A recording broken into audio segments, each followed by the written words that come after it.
Cronk and the Bro podcast. Cronk and the Bro. Hello. Hello, everyone. Welcome to another episode of Cronk And the Bro. and the Bro. Yes. So, last time we were here, the audience listened to us and people that are watching us online. Cronk over here had a punishment that she had to do. Unfair. Because she challenged me to a sports trivia question. Whether or not that's a smart idea, of course, it's, I was overly confident. yes. I lost big time. I had to watch the first Star Wars film, The Phantom Menace, and then I had to write a one-page book report about it. Which is hilarious that we're calling it a book report, even though it's a movie. But hey, this is the internet. This is how we're going to do things. So, all right. Well, those of you that are somewhat new and didn't see the last episode, go back, watch the trivia question, but to learn the setup. But now, here comes a spoiler alert. I think, right? I mean, depending on how a book report went. So, Sarah, take the floor. Right. And Well, I yes. never watched a Star Wars film before. Right. I am not a. Do they have like a word for the Star Wars fanatics? Like Star Trek, or they're called Trekkies? Yeah. Like, do you have a word for the Star Wars super fans? No, I think they're just I guess Star Wars superfans. I'm trying to think. There's probably a term that more hardcore fans will use. You know, I mean, Lucasites, people. think Jediites. I guess I don't Yeah. know. Yeah, yeah. You're gonna Lucas have to look into soldiers. that. I don't know. So we'll see. I'm sure there's a term out there. I have no idea. I mean, I like Star Wars, but So, and those of you that are new to our punishment book report theme, she had to write it in. It's either you had a crayon or colored pencil. I chose color pencil. You should. So she promptly colored pencil. So the floor is yours, and then we'll discuss Okay. your report after. Here's my book report. All right. This is a book report that summarizes the first Star Wars film, The Phantom Menace. The chick from Black Swan was both the queen and the lady's maid. Someone will need to explain that to me.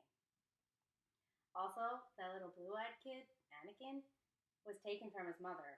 So, who's his babysitter now? That's why Obi had to make him a Jedi, because he knew he was stuck with this kid anyway. There are many different worlds in this Phantom Menace. They went from underwater aliens to space robots with awesome legs, all part of this fantasy world, I guess. My favorite part of the film was watching that silver fox Liam Neeson strut around with his lightsaber and velvety voice. He is dreamy, yeah. In conclusion, I don't think the first Star Wars film made me a super fan. I struggled to stay awake for parts of it. This is true. And Okay. First of all, and we'll show the people online and through the video. I love that you did multicolor for each paragraph. well, that yeah, was, I tried that was to nice. keep it fun with my punishment. That was a Yeah. nice touch. So we'll have a zoomed in version, but you can see, hopefully, on the camera, you can see all the colors she did. Unlined Very paper, nice. just for fun. Very nice. So let's tackle this. Let's tackle your book report because, Yeah, it's very explain. serious business. yeah, I'll explain things to you, and obviously your confusion was hilarious. So it's sort of really hardcore Star Wars fans will know this, but so Keira Knightley is actually the other queen too, not just Natalie Portman. I thought it was her, maybe, but then I didn't think. She was very young, obviously. I mean, of course, this movie was Yeah, made I in thought it 99. might have been. I didn't IMDb it. I was tempted to IMDb it, but it didn't for the purposes of the book report to keep it very it's a closed book test. Yep. So you can't look Can't online. cheat. Can't cheat. So okay, I did think maybe it was Keira Knightley. So they look very similar. I always thought they looked similar. So obviously other people think they look similar too. In fairness to you, when Keira Knightley was the queen, she was in makeup. She had Yeah. she had the black face paint on. White know. face paint. Well, that she had different looks. Like there were different ones. They had different outfits for her. I don't remember exactly, but But regardless, Keira Knightley was hidden underneath. So easy mistake to make. Yeah. So let's talk about The blue-eyed kid who was a slave Mhm. or a prisoner, and then why was he separated from his mom? he was separated from his mom because he is the chosen one. Yeah, but he wasn't chosen then. I No. thought. Yeah, no, he wasn't Liam chosen. Neeson found him. I know Liam Neeson sensed it. He sensed the Force. He sensed great things in him. Exactly. But why couldn't, like, who's going to watch this kid? Why didn't mom just come with him? Like, there are rules about these things. I think Anakin had it pretty good. I mean, either way, he was either going to have Liam Neeson or Ewan McGregor. I mean, he was in good hands either way. Come on. Right, but why wouldn't mom come with him to, like, babysit? Because she was a slave, and the Watto, the flying dude, the blue flying dude, right, the scumbag, he wouldn't allow her. He wouldn't allow Liam Neeson to get both the kid and the mother. He tried getting the mother. Remember? That's like the sad part. 7. He's so little. I know. You got to train the Jedi early. You get that. That's why it's you found him early. Now he was older. It was kind of ridiculous, Jedi theme. But yeah, I mean, and I don't know if you know this. I don't, but do you know who that person becomes? Luke Skywalker, right? No. Darth Vader? This means oh, I Yay! got it. Oh my god, Sorry. you nailed it. Nailed Oh my god, I'm it. so proud of you. I am your father. See, she's becoming a Trekkie. Not Trekkie, a Star Wars. Oh. You do Star Wars. A Star Wars. A Lucasite. Anakin becomes Darth Vader, and then Luke is introduced later on? Yep, you'll find out. Yeah, I'm sure. No. I'm going to win next time. I am not watching another You're going to keep losing trivia to me, homegirl, and listen, you're going to keep losing, and I'm going to keep making you watch Star Wars, and it's all going to connect and make sense. So, sorry for the spoiler to those of you that haven't watched episode 1, but guess what? Star Wars has been around for a long time, so we're going to slightly apologize for the spoilers.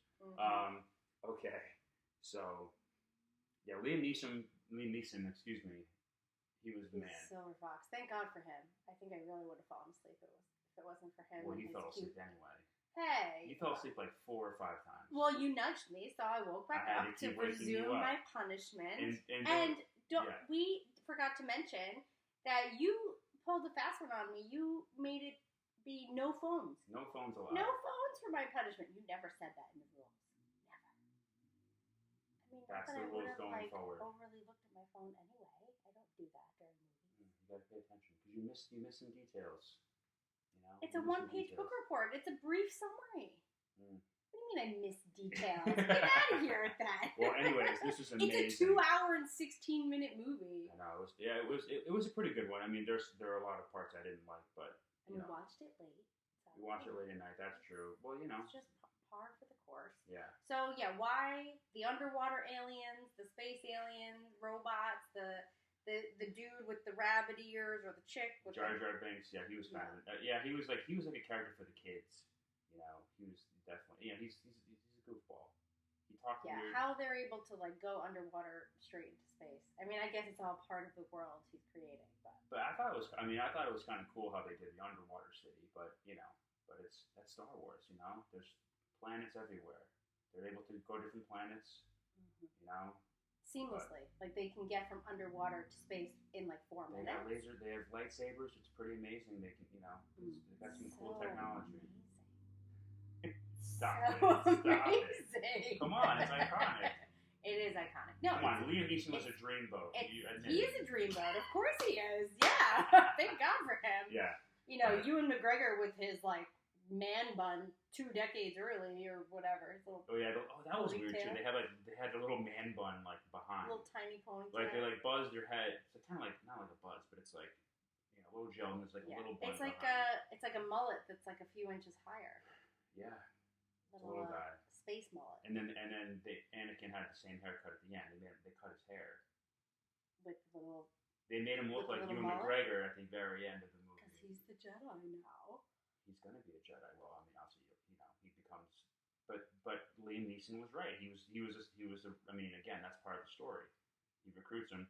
So he's gonna pull him away from his mother, which is really sad. Right? He had to leave his Luke mother. There yet? Was Luke Skywalker? No, he's not there yet. He's not born yet. Nope, not born yet. But Leia was there. Leia was not there. Yes, she was. She was the lady's maid. Black Swan, Natalie Portman. No. That's her. I'm going to keep beating her in trivia, and you're going to keep watching Star Wars, and then you're going to figure out it's not Leia. Natalie Portman plays Princess Leia, and she was already in the movie. No. You're so disconnected. No. Damn it. See, Cronk, this is exactly why I'm gonna have to keep beating your trivia. No, so that way you'll learn. You'll see all the Star Wars movies. I will make you watch Pride and Prejudice. You can count on that. Oh man. All right. Well, hey, you know first of all, just to correct you, Queen Amidala, that was Natalie Portman's character. That's the name of her character. No, Natalie Portman is the lady's maid. No, she's the decoy. So you missed all that. I didn't miss it. Keira Knightley was the fake queen. Okay. Natalie Portman was the real actual queen. She was the actual one, and she revealed herself to the underwater people out of respect. Yeah. She wanted an alliance, and she wanted to build some truth. No, I remember that. All right, so so Keira Knightley was the decoy, and that's why she kind of talked like robotic, because she wasn't really the queen. She didn't know and the then lingo. Natalie Portman, what? She didn't know the lingo, the underwater queen lingo. Oh man, yeah. So, So tell me, you know, all the other amazing parts about this movie. You made a comment which I thought was hilarious. Oh, about the guy from Kiss that's fighting him at the end? Yes, go ahead. I want to hear your take on this. So, I didn't know that the guy from Kiss was in this movie. He fights Liam Neeson at the end, right? With the lightsabers. That's Darth Maul, everybody. Star Wars. I really didn't know that, like, the Kiss men were actors. It's so funny to see him there. Now I have to look him up on IMDb, see who he is. That's Darth Maul. He's like a badass. He looks so similar to the guy from Kiss. He does. Admit it. You laughed. I laughed when you made the comment. Yes, I will admit that was pretty good. I forgot to put it in the report. I realized. That's okay. Yeah. That's right. Listen, I'm proud of you. There's a lot. You missed a lot of key details, but at the same time, it's a brief summary. It is. No, I'm saying for the one page that you did, I have to say I'm proud of you. You did great. And I can't wait to see your other book reports for the future Star Wars movies I'm going to make you watch. I can't wait to see yours. Can't wait to torture you. Be careful what you wish for. Cannot wait to torture you. Yeah. With English films. Oh, it's going man. to be so good. You're going to have to keep waking me up so I'm going to keep falling asleep to those. Okay. So everyone, that was the punishment trivia. For book report trivia is complete. Yes. Well, very good job. We'll post we're going to post these book reports online. Yep. For everyone to see forever. Yep. And I think, given our book report theme, we should hop over to our next topic, talking about funny school stories. You wanna kick it off? Yeah, I got a funny school story. This was high school, and I always sat in the back anyway. Like, I always picked the seats because I know teachers a little bit further away. Well, I was a goofball. What about alphabetically? You were young, so you were also probably at the It worked out great for me, actually, growing up as a school kid, because not only did I always choose to pick in the back because I was mischievous. Let's be honest, I was not the best student. But obviously, young, I'm always back. Even when teachers alphabetized seats, I was always in the back. I was always like last. So sometimes I'd have like the seat next to me open, or the seat, because you're pretty close to the end of the alphabet. So I took advantage of this, being in the back row. I was very sneaky about it, and there was one time it backfired, but there's one time I feel like it worked out. So during science class, the teachers, what they do, of course, anyone that obviously in those schools, they know, they hand a stack of pages to the first person in the columns, right? So the person would get the pass the papers back, right? So what I would do, I pulled this off a couple times. When there was a pop quiz or there was a test I didn't study for, what I would do is, I'm sure that hopefully they're not too old. And when I'm saying pencil sharpener, I would go up to a pencil sharpener while the teacher was counting how many students were in the column, right? So the person in the front row would get. So if I was there, the fifth person in the column.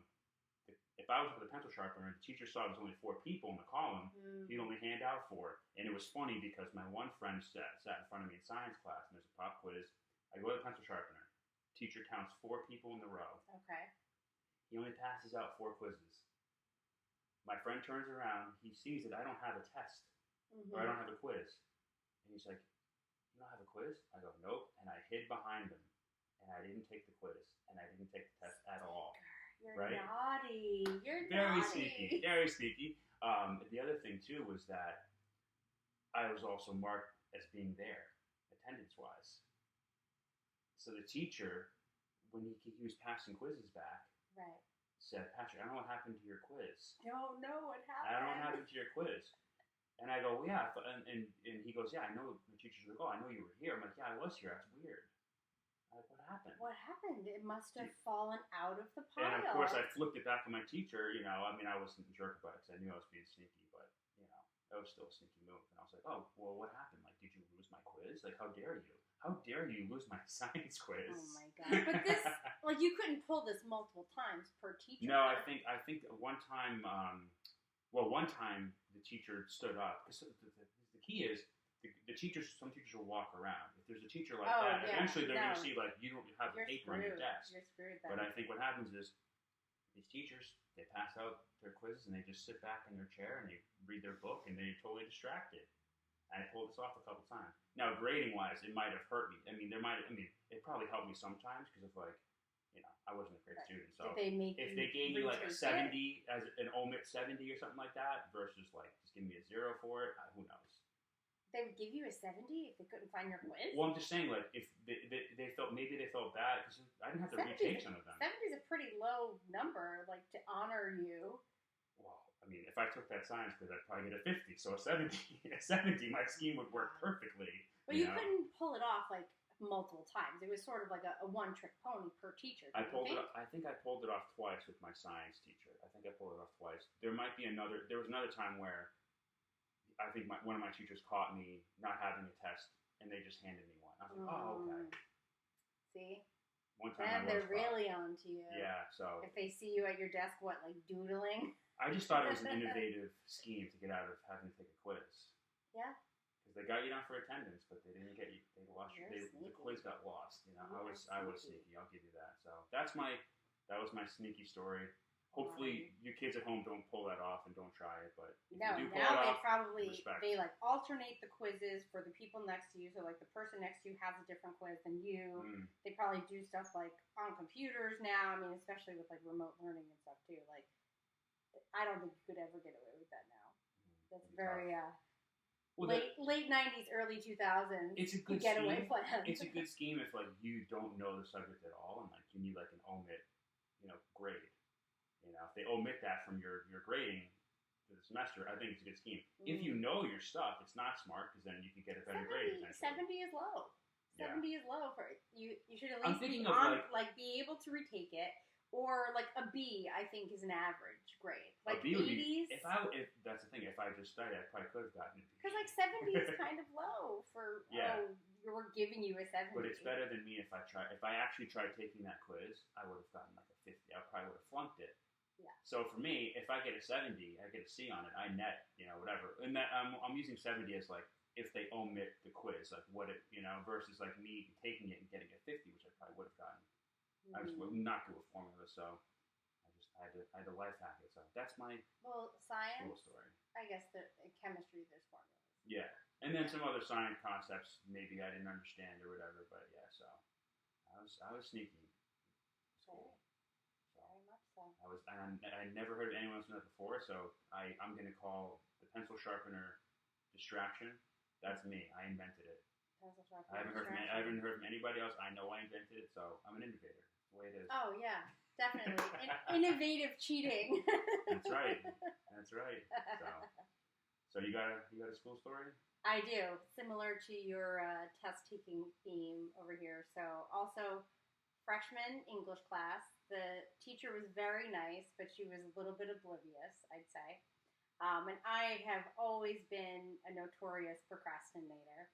Like waiting to the last minute, cramming stuff in, reading stuff. So the test was going to be about the Odyssey. Ooh, that's a good story.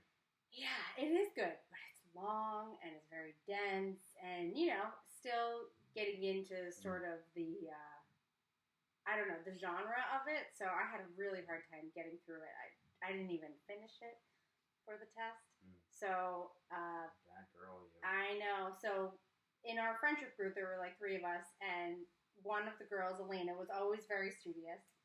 And so Nicole and I sat in between her. And the teacher, like, I have no idea why she came up with this. She was like, would you like to sit in rows for the test, or would you like to sit in a big circle? And so we were all like, circle! Because obviously when you're in a circle, you're so much closer together. And it's not like I cheated off of Elena for every answer. But definitely, like, a couple of Enough. them Yeah. that I wasn't sure of. Poor Elena. She was always so studious and You doing can't her let homework. the inmates run the asylum. I can't believe the teacher asked. I mean, she asked us. She posed the question to us. Sweet. I mean, she was very sweet, but I just think yeah. very, very dense You in that gotta be way careful. that you can't do that if you Yeah. ask people to sit closer together. No, and I imagine teachers like have seats strategically based on things. Like there were some classes I struggled in, and teachers would put me in the front row. Yeah, so I'd be. I was always in the front row because my last name starts with C, so I would be like third or fourth seat back, depending on how many other people were in front of me. She messed up. You cannot let the and you inmates run think the my asylum. procrastinating ways would subside after those couple close calls, but no, I'm still a procrastinator through and through. That's okay. You are who you are. It's okay. For everything. That's okay. I just live for that adrenaline that, like, oh my God, it's in 5 hours. Oh my God, it's tomorrow. You know, just like, well, it kicks it up a notch. Sometimes, you know, brilliance comes out of desperation. Who knows? I'm telling you, you really just get this, like, laser focus because you are, like, down to the wire. You have a deadline. You have to do it. You have to turn it in, or you have to study, or whatever it might be. And I don't know, I just don't get the same, like, adrenaline when I do it a couple of days. I hear you. I'm copying off friends. You know, shout out to everyone. Spoiler alert, I copied off people, okay? I copied off people in high school and middle school. I didn't do it at Forever Test, though. It was just that I didn't finish. So well, again, obviously you have to copy off the right people. You can't copy off the people who are dumb, too. Only very infrequently. I was a good student. I was an honor student. Oh, you're an honor student. I was an honor student, yeah. You know, good GPA stuff. So that was like an anomaly. It wasn't like I was doing this pencil sharpener cheating circles trick. Like you No, you're not on my level. We know no. Yeah. Not on your level. No. That was, I just, an innovator, you know. And well, I hope they still have pencil sharpeners at schools. We're innovators with this, like, circle trick. So then, like, every other test of the year, every other test, we were like, let's do a circle. Let's do that circle again. That circle was great. Yeah, that's the other thing, too. So were the desks, like, before, the desks were, like, in rows before you took the test? And then she said, oh, we can move the desk into a circle for the quiz? Like, yes. Mid-class moving desks, like, for a quiz? Well, like, I actually like group projects, of different course. Classes were in different classrooms. So, like, different teachers would share one classroom. Like, the teachers would move around. Yeah. Depending on, you know, like, seniors and juniors might share a room, but the teachers would change. So, you know, like, each teacher had their own configuration that they wanted. And, I mean, most of the time they were in rows. But yeah, we moved it into a circle. Yeah, she's a young teacher. She was old. She was old? She was super old. Yeah, she was very, like, frail. She was yeah. That's amateur hour for a teacher.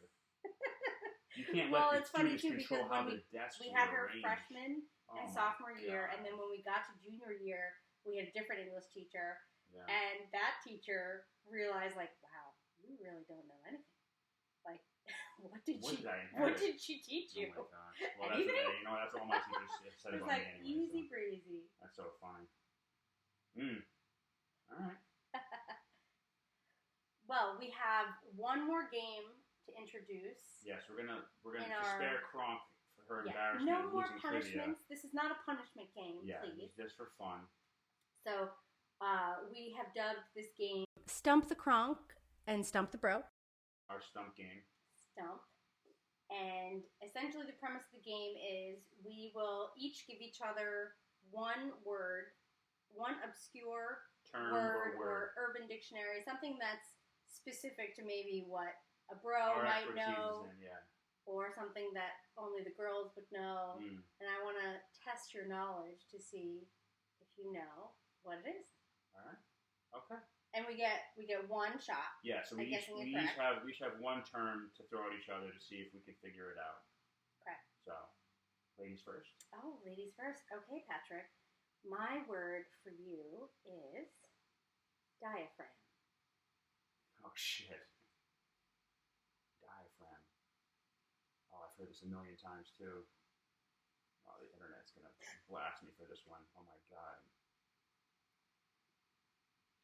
So it's something to do with breathing. Something to do with breathing, right? It's not. I thought I heard the diaphragm. Is it for like the downstairs parts? You have to pick what your answer is. You have to pick. We get one shot at picking what your answer is. God, I'm an idiot. Oh my God. No, you're not I've an idiot. definitely heard this before. You're not an idiot. Well, look, I'm at a crossroads now because now I'm thinking, are you trying to tell me with downstairs lady parts or is it like for breathing? I thought it was for breathing. Something for the throat. Shit. Shit. Oh, I know I've heard this before too.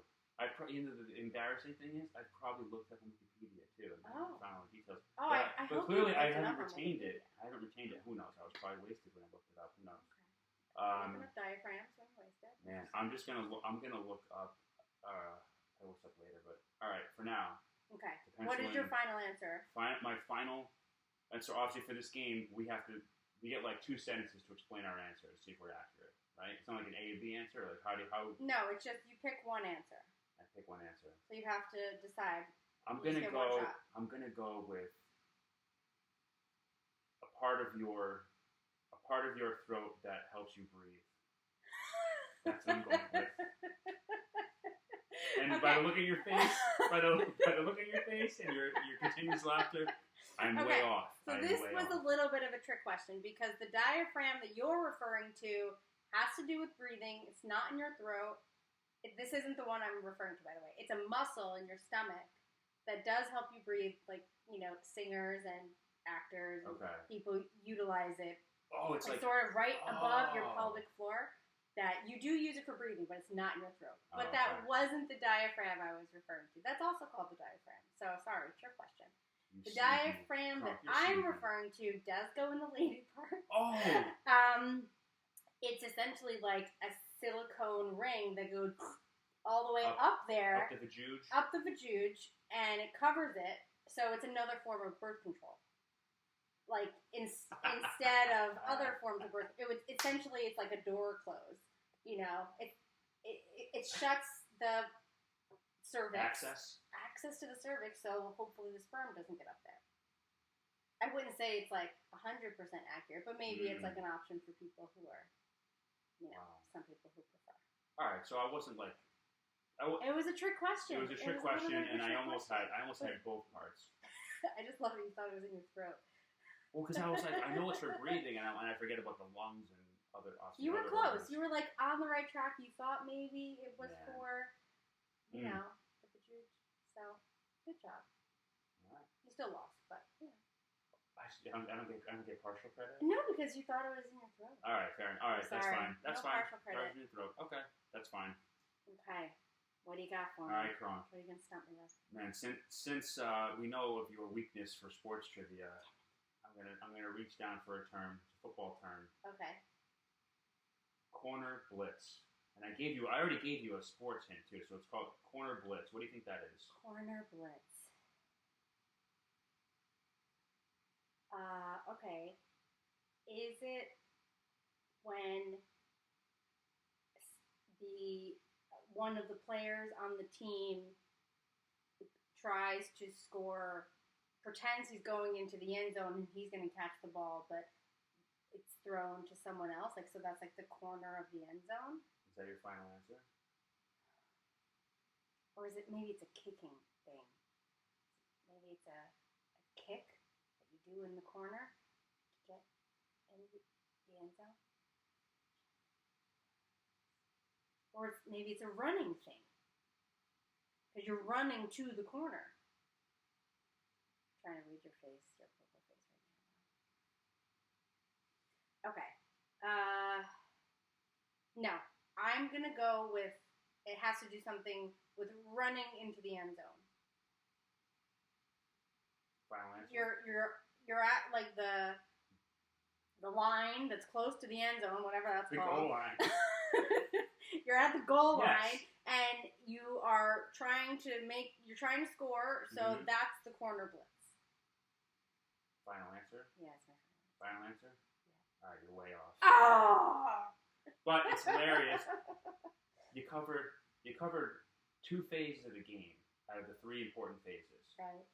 You got special teams, which is the kicking, we almost went down that road. That would Was be that more closer? embarrassing. No, not even. Oh, okay, good. The kicking game is not close.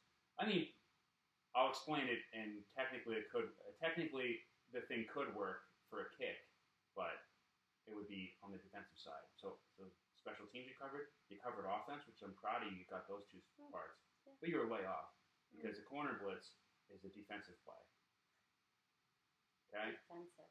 Yes. I forgot about the defense. To translate, for those of you who don't know what a corner blitz is, and for Cronk specifically, cornerbacks are the guys who cover the wide receivers, so they're out wide. So when there's like the line of scrimmage where the offense and defense, the big guys hit each other, right? Okay. On the outside of that line of scrimmage scrum area, right? To translate for you, there are corners.